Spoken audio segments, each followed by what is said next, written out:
Olá, boa tarde. Todo mundo sabe que misturar bebida e direção pode causar acidentes e até levar à morte.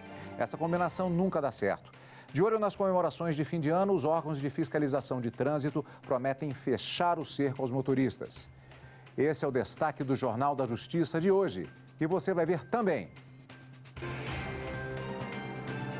Justiça Federal em Roraima determina prisão e busca e apreensão em 5 estados para combater contrabando de ouro. Na reportagem da série Direitos Trabalhistas, vamos falar como os candidatos devem se comportar nas entrevistas. Hoje é muito analisado o perfil técnico do profissional, mas o comportamental também, né, que são soft skills, que a gente chama, que são as habilidades desses profissionais. E ainda, último dia do Encontro Nacional de Comunicação do Poder Judiciário. Dia de colocar em prática, por meio de oficinas, a melhor forma de se comunicar com o cidadão.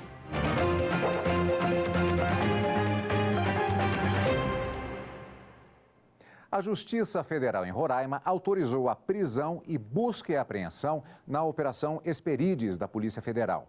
A ação mira um grupo de empresários e servidores públicos suspeitos de envolvimento em um esquema de contrabando de ouro. Entre os alvos da ação, há 13 empresários venezuelanos suspeitos de chefiar o esquema.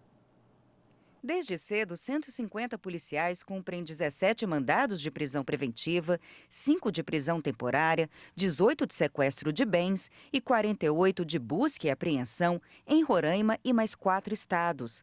Foram encontradas barras de ouro que estavam escondidas em caixas e atrás de paredes falsas. Também foram encontrados dinheiro escondidos no chão e dentro de cofres. O esquema investigado teria movimentado 230 milhões de reais em exportação de mais de 1 tonelada de ouro da Venezuela e de garimpos ilegais em Roraima nos últimos 3 anos. Por decisão da Justiça, foram bloqueados 102 milhões de reais dos envolvidos. Boliviana tem expulsão cancelada com base na lei de imigração. A decisão é dos ministros do Superior Tribunal de Justiça. A primeira sessão do STJ anulou portaria do Ministério da Justiça, que determinou a expulsão do Brasil de uma boliviana e proibiu o reingresso dela no país por 19 anos. Isto porque, em janeiro, ela foi condenada por tráfico de drogas.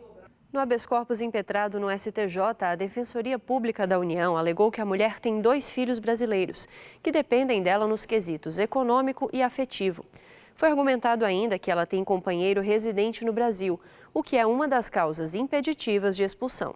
O ministro Og Fernandes, relator do recurso, destacou que foram verificados requisitos impeditivos da expulsão, previstos na Lei 13.445 de 2017, mais conhecida como a Lei de Imigração. O ministro explicou ainda que a jurisprudência do STJ observa a prioridade dos direitos e interesses da criança e do adolescente, sobretudo o direito à convivência familiar. Assim, por unanimidade, os ministros da primeira sessão invalidaram a expulsão da boliviana. Ex-prefeita de Ribeirão Preto, Darcy da Silva Vera, condenada por desvio de 45 milhões de reais, vai poder recorrer em liberdade. O habeas corpus foi concedido pelo Superior Tribunal de Justiça. E é para lá que nós vamos agora, falando com o repórter Jesus Mosquera, que traz os detalhes desse caso para a gente. Boa tarde, Jesus.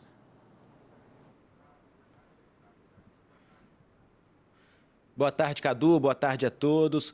Para o relator do habeas corpus, ministro Rogério Schetti Cruz, a prisão preventiva não tinha a devida fundamentação sobre o risco de fuga ou a repetição do crime, até porque as contas bancárias da ex-prefeita continuam bloqueadas e a organização criminosa já foi desmantelada. Além disso, ela não ocupa mais o cargo. Darcy da Silva Vera foi condenada em primeira instância a 18 anos e 9 meses de reclusão em regime inicial fechado, acusada de comandar um esquema que teria desviado 45 milhões de reais dos cofres do município. Na sentença, o juiz manteve a prisão preventiva. O ministro Rogério Schetti observou que não há previsão para a análise dos recursos defensivos e para o trânsito em julgado, o que reforça a ilegalidade dessa prisão. A sexta turma estendeu os efeitos da decisão a outros 3 acusados, que também passam a ter direito de recorrer em liberdade, Cadu. Obrigado, Jesus. Jesus Mosquera ao vivo com informações do Superior Tribunal de Justiça. E nessa quinta-feira, os ministros do STF, Supremo Tribunal Federal, decidiram por maioria que partidos políticos que não prestaram contas das campanhas só podem ser suspensos com decisão do Tribunal Superior Eleitoral. Acompanhe como foi o julgamento. O julgamento foi retomado com o voto do ministro Luiz Roberto Barroso, que tinha pedido mais tempo para analisar o processo. Para ele, as resoluções do Tribunal Superior Eleitoral, que suspendem o registro de partidos que não prestarem contas, são constitucionais. Esse dever de prestação de contas, por evidente, se justifica pelos princípios constitucionais da transparência e para que se possa verificar a legitimidade da utilização desses recursos públicos e desses recursos privados. Portanto, a sociedade tem o direito de fazer o controle social do que o partido político está fazendo com o dinheiro. A ministra Rosa Weber, que também é presidente do TSE, e a ministra Carmen Lúcia acompanharam o entendimento do ministro Barroso. Segundo elas, siglas municipais e estaduais deveriam ficar suspensas de registrar novas candidaturas até que a situação seja regularizada. Essa situação é muito delicada, porque não se trata de contas desaprovadas ou parcialmente desaprovadas ou aprovadas com ressalvas. Trata-se exclusivamente da hipótese de contas não prestadas, traduzindo um verdadeiro desprezo das agremiações partidárias por um dever que lhes cabe enquanto recebem recursos públicos. A análise da ação foi iniciada em outubro, quando o relator do caso, o ministro Gilmar Mendes, afastou a possibilidade de suspensão partidária antes de uma decisão definitiva do Tribunal Superior Eleitoral. Na ocasião, votaram o ministro Alexandre de Moraes, que acompanhou o relator, e o ministro Edson Fachin, que votou pela improcedência do pedido. Nessa quinta-feira, os ministros Luiz Fux, Ricardo Lewandowski, Marco Aurélio e Dias Toffoli também votaram com o relator. Essa lei está afrontando, no meu modo de ver, a soberania popular. Porque nós podemos aqui realmente falar do princípio da moralidade. Mas o princípio mais importante em matéria de eleições é o princípio democrático, que vem expresso num dos fundamentos da República, que é a soberania popular. Quando o Tribunal Superior Eleitoral, mediante uma resolução, criou essa sanção nova, discrepou do princípio da legalidade estrita. Por maioria, ficou decidido que partidos políticos nos âmbitos municipais e estaduais que não prestaram contas só podem ser suspensos com decisão definitiva do Tribunal Superior Eleitoral. O Tribunal de Justiça da Paraíba e a Prefeitura Municipal de Cabedelo promovem até o próximo dia 19 o mutirão de conciliação fiscal. A iniciativa possibilita a quitação de pendências fiscais junto ao município. Poderão participar tanto os devedores que já têm um processo em tramitação, quanto aqueles cujos processos ainda não foram distribuídos. A estimativa é que sejam homologados mais de 1.000 acordos durante o esforço concentrado, que envolve processos da 3ª e 4ª varas da Fazenda Pública da comarca.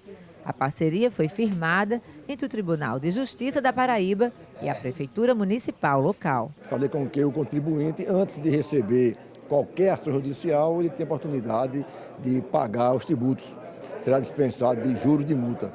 A gente está muito feliz com essa parceria, porque esse ano, além do desconto de 90% no IPTU, que estava em atraso, você também tem a opção de parcelar em 48 vezes. Então facilita bastante ao contribuinte. A juíza Giovana Lisboa, diretora do Fórum de Cabedelo, ressaltou que o esforço concentrado se torna um aliado da unidade judiciária, que abarca hoje cerca de 7.000 processos. E o mutirão vem a propiciar uma maior celeridade a essas ações de execução que tramitam aqui e também as que estão para serem distribuídas.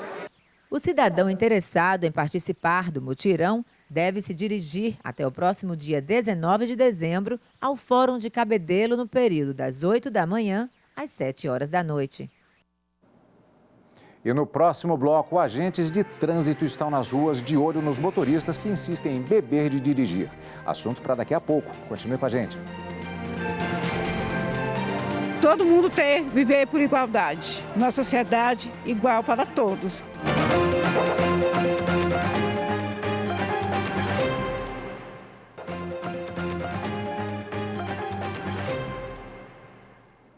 Uma diretora da Supergasbras Energia que acusou a empresa de discriminação de gênero não vai ser indenizada. Para a 4ª turma do Tribunal Superior do Trabalho, TST, os fatos não foram comprovados. O Tribunal Regional do Trabalho da 3ª Região em Minas Gerais havia condenado a empresa a indenizar a profissional em R$100 mil. Apesar de o TRT ter reconhecido a ausência de provas, avaliou que a empregada havia sido vítima de dano moral. Na 4ª turma do TST, no entanto, o pedido da diretora da Supergasbras foi considerado improcedente. A profissional alegava ter sido exposta a situações constrangedoras e discriminatórias. Mas o relator, ministro Alexandre Ramos, levou em consideração o fato de que a própria empregada confirmou que continuava crescendo profissionalmente na empresa. O ministro observou ainda que os fatos narrados pela diretora demonstraram que houve mera dificuldade de relacionamento na equipe de diretores, mas não discriminação. A decisão foi unânime. Pois é, o mês de dezembro chegou e até o ano que vem o Detran do Distrito Federal realiza a Operação Boas Festas.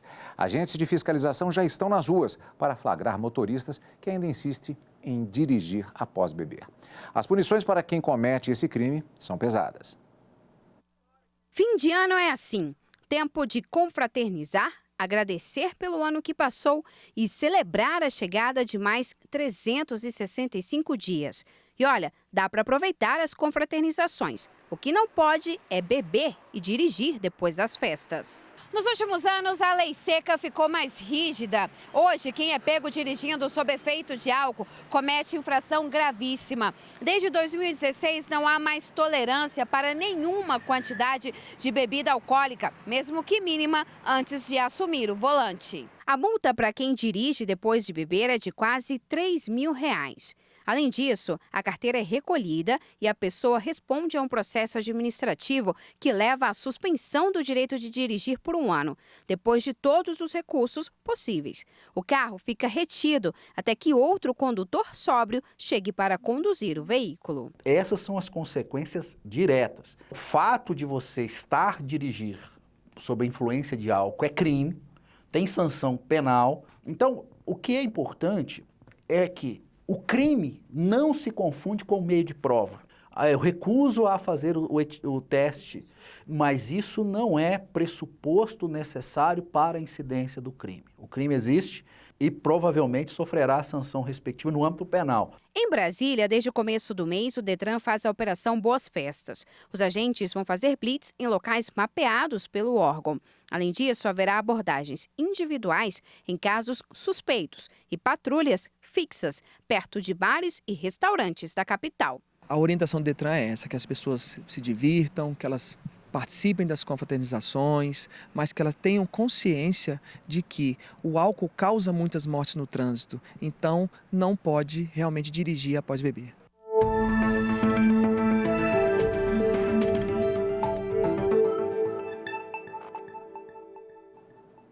Para dar continuidade ao assunto, nós recebemos aqui nos estúdios da TV Justiça o coordenador de policiamento e fiscalização de trânsito do Detran do Distrito Federal, Wesley Cavalcante. Antes de mais nada, muito boa tarde e muito obrigado pela sua presença aqui conosco para falar sobre o tema. Começando com aquela velha questão que chega nesse momento de festas do mês de dezembro. É um momento que normalmente que se espera diversão, mas uma pequena decisão, que não é propriamente o ato de beber, mas de permanecer com a chave do carro ou da motocicleta, qualquer veículo na mão, é que pode fazer toda a diferença, não só pela multa, mas também para a própria vida. Boa tarde, né? Mês de dezembro, muita circulação de pessoas, de veículos, de bens e muitas festas, confraternizações e com isso vem a bebida alcoólica, né? Então, o Detran, na Operação Boas Festas, ele está tentando diminuir o índice de acidente de trânsito no mês de dezembro, que é alto em virtude do consumo de bebida alcoólica e depois as pessoas assumirem a direção do veículo. Então, em ações preventivas, no caso, alguns patrulhamentos próximos a bares, restaurantes, boates, e depois blitz de trânsito. Nós estamos tentando retirar os condutores que insistem em beber e depois dirigir das ruas para garantir a segurança viária. Aquela velha questão, a quantidade de bebida alcoólica ingerida não importa. Qualquer que tenha sido ela, o importante é realmente não dirigir. Depois da mudança da legislação, né, o álcool zero, né, o limite hoje em dia é zero. Então, qualquer consumo de bebida alcoólica já acusa no aparelho e a pessoa fica sob influência do álcool, impedida de dirigir. Quais são as multas aplicadas em caso de flagrante? No caso, se a pessoa for flagrada sob influência do álcool, ela recebe uma multa grave, vezes 10, né? Então, quase R$3 mil, 7 pontos na carteira e pode ter o seu direito de dirigir suspenso por 12 meses. Agora nós estamos com uma novidade. Além do bafômetro, já tradicional, nós temos agora o drogômetro. Como é que é o funcionamento? O Detran, através da estatística, verificou que no ano de 2018, 48% das mortes as pessoas que vieram a falecer no trânsito tinham álcool ou drogas no sangue ou álcool e drogas. É um número muito relevante, quase metade das mortes, e o Detran, preocupado com isso, ele está à procura de tecnologias para poder efetuar a fiscalização de trânsito e retirar os condutores que, além de ingerir bebida alcoólica, fazem uso de substância entorpecente. Doutor, até agora falamos um pouco em relação ao condutor, mas como é que fica a responsabilidade também das pessoas que estão no veículo, que estão como passageiros no veículo de uma pessoa que eventualmente pode beber ou até mesmo estar drogada? Na verdade, quando a gente fala de vítimas do trânsito, né, não são só os condutores, né? Os condutores, os passageiros, os pedestres. Os condutores, a gente sempre alerta para quando estiverem no veículo com alguém que bebeu, esteja dirigindo, né, que possa fazer a parte da conscientização em relação a esse condutor para que ele não dirija e a gente possa evitar os acidentes. Agora, Brasília, nessa época do ano, ela ainda tem uma questão que é agravante. Além das festas, da questão do álcool e até mesmo das drogas, nós temos o período de chuvas. As pistas ficam mais perigosas e, além disso, nós estamos com uma grande quantidade de obras, inclusive nas chamadas tesourinhas aqui. O cuidado não é nem redobrado, ele tem que ser triplicado, então, nesse período. Tem que ser triplicado, porque com a chuva, né, a reação do condutor, a reação do veículo, ela fica diminuída. Vale para todo o Brasil, na verdade, essa questão, que o Brasil todo está no período de chuvas. Vale para todo o Brasil. E, especialmente no DF, a gente está nesse período de dezembro, acontecem chuvas, e estamos com algumas obras na cidade, principalmente nas tesourinhas, da 115/116 Norte, 107/108 Norte, 203/204 Sul, para poder melhorar a questão dos alagamentos nas próprias tesourinhas, e a gente espera que essa situação seja melhorada no futuro. Olha, muito boa sorte no trabalho agora durante todo o mês de dezembro, na verdade durante todo o ano, é claro, mas com esse problema, com essas características desse período, esse trabalho fica redobrado. Muito obrigado pela sua participação. Obrigado. E no próximo bloco, o último dia do Encontro Nacional de Comunicação do Poder Judiciário. Já, já. Justiça, para mim, é algo que seja certo, né? Que a justiça seja feita. Então, assim, uma coisa que seja positiva, né?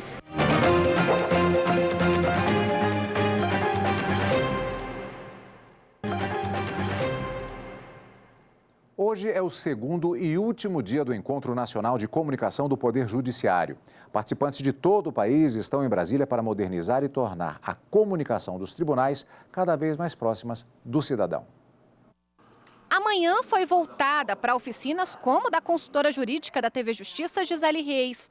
Ela falou de direito para jornalistas, sobre como falar do Poder Judiciário de forma simples e acessível. É possível, sim, desde que você compreenda, né, como todo esse sistema de justiça funciona.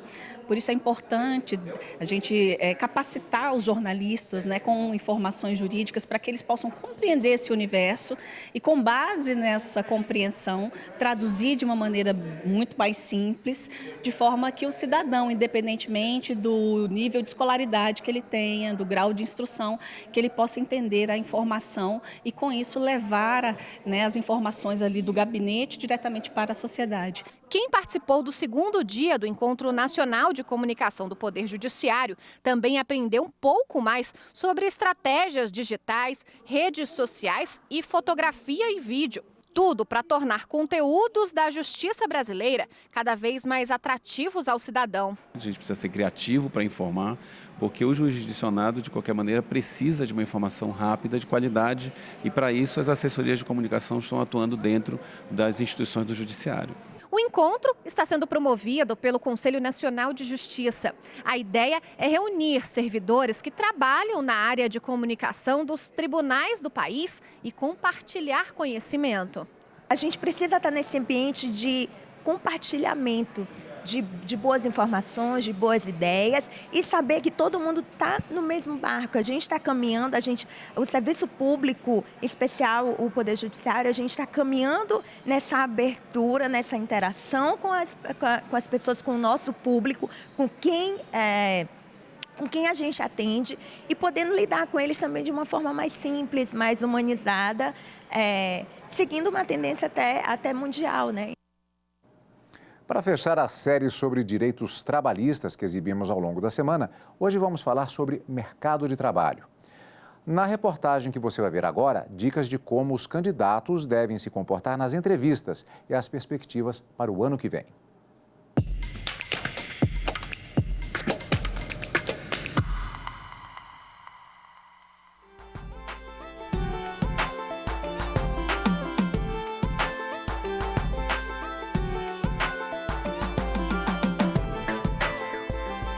Agora, em dezembro, completa um ano que o Edmar perdeu o emprego de professor de matemática em Tocantins. Formado pela Universidade de Brasília, ele conta que faz bicos para conseguir pagar as despesas e garantir o sustento dos 3 filhos. Sempre eu faço algumas diaristas, trabalho de diarista aí, eu faço serviço de pedreiro, tanto pintor também eu faço, sou mecânico de motocicletas, então sempre eu faço esses bicos para poder estar tendo o meu sustento. Até setembro deste ano, 250 mil pessoas conseguiram trabalho. Mas, segundo o IBGE, 12 milhões de brasileiros ainda estão desempregados. A boa notícia divulgada pelo Instituto de Pesquisa Econômica Aplicada, o IPEA, é de que este cenário pode começar a mudar a partir do ano que vem. Esta gestora de recursos humanos explica que, além da parte técnica, cada vez mais empresas observam o comportamento dos novos contratados. Todas as empresas hoje fazem gestão, faz seleção por competência, e a gestão por competência também. Então, acaba que hoje é muito analisado o perfil técnico do profissional, mas o comportamental também, que são soft skills, que a gente chama, que são as habilidades desses profissionais. Então, as empresas hoje, elas olham sim se você tem um perfil técnico básico para poder realizar aquele tipo de atividade, porém também olha se você tem a competência, que seria a criatividade, agilidade, se é resolutivo, se é ágil. Então, essas questões mais comportamentais fazem muita diferença hoje. Os candidatos também não devem parar de se qualificar. A capacitação técnica, ela tem que acontecer, Então, hoje a gente entende que o mínimo é entender de informática, Do pacote Office, o Excel, o Word, ele é muito importante, porque ele acaba dando base para todos os tipos de trabalho que a gente tem hoje. São poucos os trabalhos que não utilizam, a internet e tudo mais. Então, esse tipo de conhecimento hoje ele é muito importante. É óbvio que uma boa escrita ele a facilita, Porque você acaba gerando também uma facilidade maior de comunicação. Então, tem alguns conhecimentos mais técnicos ou então até mais básicos que são importantes. Com a perspectiva de melhora e crescimento das vagas no mercado de trabalho, o advogado alerta os candidatos e as empresas para observarem o tempo de experiência exigido por lei, que pode chegar a até 90 dias. A legislação ela é muito rigorosa quanto ao prazo do contrato de experiência. Se a empresa contratou o funcionário por 45 dias e prorrogou por mais 45 dias esse período de experiência, e, de fato, o empregado trabalha 91, 92 dias, a partir do momento que passa aquele prazo de experiência, já torna o contrato de trabalho por prazo indeterminado. Então, já vai incidir verbas sobre o FGTS, a multa, as férias, proporcional a esse período que ele teria que dar o aviso prévio se ele decidir reincidir o contrato com o empregado. E a gente fica por aqui. Obrigado pela companhia e você fica agora com o programa Arquivo Justiça. Tchau!